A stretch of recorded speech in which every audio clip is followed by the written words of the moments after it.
President Donald Trump has made some big changes when it comes down to credit reports and scores, especially when ending the dominance of FICO and the credit bureaus, especially when it comes down to mortgages, where there has been a removal of a minimum credit score to help get more people approved for mortgages. Now he's making another big change when it comes down to credit.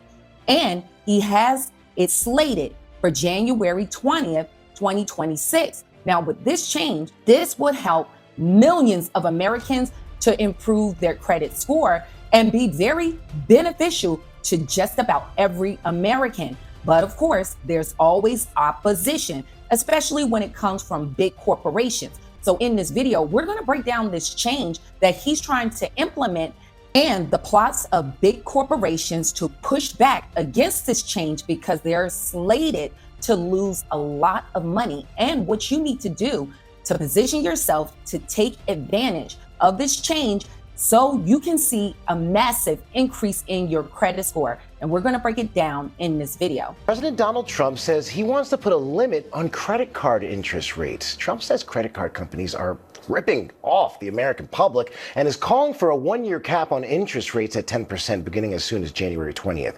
Now, here to break this down, editor-in-chief at Investopedia, Caleb Silver. Caleb, thanks for joining me. How might this cap affect credit card users and their banks? Well, if that cap was at 10%, that would almost cut in half what APRs are on average for credit cards right now. They're somewhere between 19.5% and 21.5% on average. But if you have poor credit, you may be paying as much as 30%. Now, one of the major issues that people are having with their credit scores right now is high credit card debt. And this affects their utilization, which is 30% of their credit score. Now, the reason why many people are in credit card debt because of the high inflation, especially kicking up during 2022 and on from the pandemic and a lot of stimulus being put in the system. Everything went up except for people paycheck. So in order for them to survive, they've been using their credit cards because their actual salary could not keep pace with the new cost of living. And this has had Americans rack up tons of credit card debt from no fault of their own because they didn't cause the pandemic, but still they're fighting this high credit card debt from this high cost of living. So that would lower the interest payments that borrowers are making on a month in, month out basis just to service their credit card debt. That could bring down costs a lot for families, especially when you consider the fact that the average credit card debt is around $7,000 per borrower right now, and the average borrower is paying somewhere between $900 and $1,100 a year in interest payments. If that's cut in half, that goes down to $500 or $600, and that's some serious savings. Now, with this 10% cap on credit card debt, this will allow people to pay off their current credit card debt faster and allow them to have more money for savings and to put towards their cost of living. So this would be really great. And the side effect of this will actually increase their credit score because once you pay down your credit card debt, you start to see your score go up because it improves your utilization on your credit score, and it helps people make on-time payments, which is the biggest chunk of your credit score, which is payment history, 35%. Utilization is 30%. So that's 65% of your credit score. So this will be very beneficial so people can recoup from this high cost of living. Now, all of this comes as Americans struggle with debt. Could this also affect how many people can qualify for a credit card? Yeah, and you could see the credit card industry not liking this news at all if this were to go through, either through executive action or through legislation. So what would they do? They would tighten lending standards, and that would push borrowers who don't have good credit, who they don't want to lend to, out to other services like buy now, pay later, or payday loans, which could be a little bit more dangerous. So now, of course, banks and credit card companies are not happy about this because they stand to lose some major profits. But at the end of the day, they're already making money hands over fist, especially with 29% interest rates. How are people really going to effectively get out of debt? But their plan is to push back by actually making it harder for people to get approved for credit, especially if you have bad or troubled credit.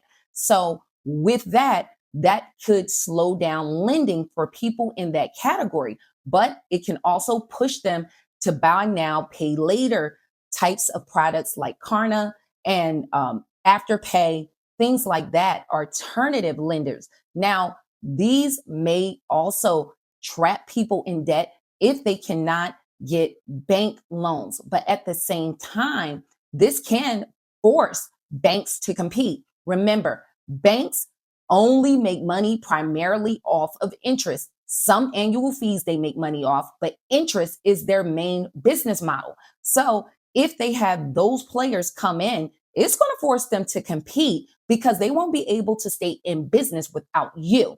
So that in the long term can be better off for Americans. But in the first 2 years, you may see a lot of people get denied for credit, especially with lower credit scores. The credit card industry and the banking association, the big lobby that backs this industry, does not want this to happen at all. Yet this is a campaign promise that Trump made while he was on the campaign tour coming in to office this year, and he'd like this to go into place, as you said, by January 20th, a year from the inauguration. Now, initially, you will see banks tighten it up for approvals, especially with people with bad or troubled credit, because they want to charge you more interest. Now, with the month of January, I am doing my credit kickoff, and this is every Saturday right here on YouTube at 8 p.m. Central Time. This is designed to help you increase your credit score by 100 points in 30 days by me giving you some hacks and information to help you improve your credit score. So if you'd like to join that, subscribe to the channel and hit your notification bell so you can be notified when I go live. Now, with my elite credit system, users like Sean is getting great results. He was able to go from a 612 credit score with all his credit scores over 770 in a matter of 6 months. And now he's at an 803 credit score. So if you need my help with your credit with my AI software and credit coaching, that link is in the description of the video and in the pinned comment section. So initially, this is going to be very good. Americans on average has $7,000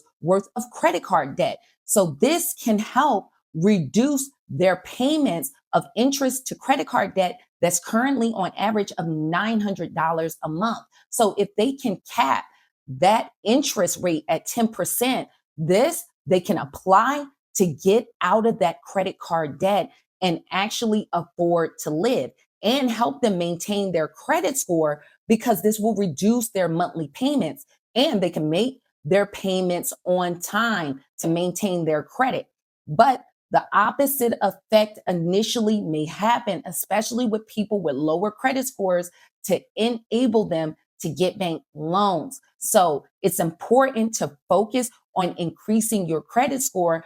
And if this goes through, to know about it, to take advantage of it, to make sure that you're really attacking your credit card debt.